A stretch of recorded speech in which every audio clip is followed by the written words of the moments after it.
Сәлеметсіңдер ме, құрметті балақайлар мен ата-аналар. Тағы да арман мен қиялға ерік беріп, бала ойын дамытуға әсер етіп көрелік. Ал балапандарым, өздерің күнде көріп жүрсіңдер. Ауылдың адамдары күнделікті шиеліге, табысы қалаларға, базарға барады.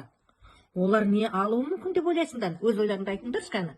Олар өздеріне күнделікті керекті заттар алуы мүмкін. Тағамдар, киімдер, аяқ киімдер алуы мүмкін. Иә, тағы басқа үйге қажетті заттарды алуы мүмкін. Бірақ сондай әртүрлі тамақтың, тағамның, киімнің, басқа да заттардың қандай түрлерін алады деп ойлайсыңдар? Біз білмейміз. Олар өзіне керек заттарды ғана таңдап алады.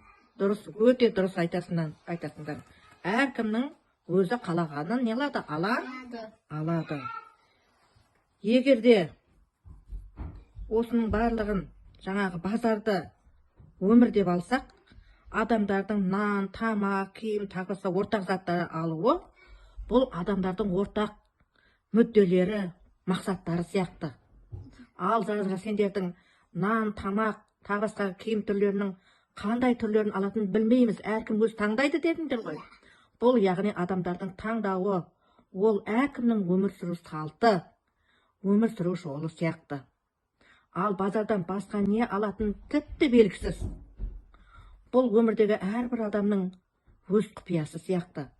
Мысалы, бір адамда да ешкімге айтпаған бір ойы болуы мүмкін. Ал біреуде ешкім білмейтін өзіне, Аллаға ғана аян бір оқиға болуы мүмкін. Сондықтан да адамдар өмірдің, бақыттың базарында, Алланың назарында бол дейді.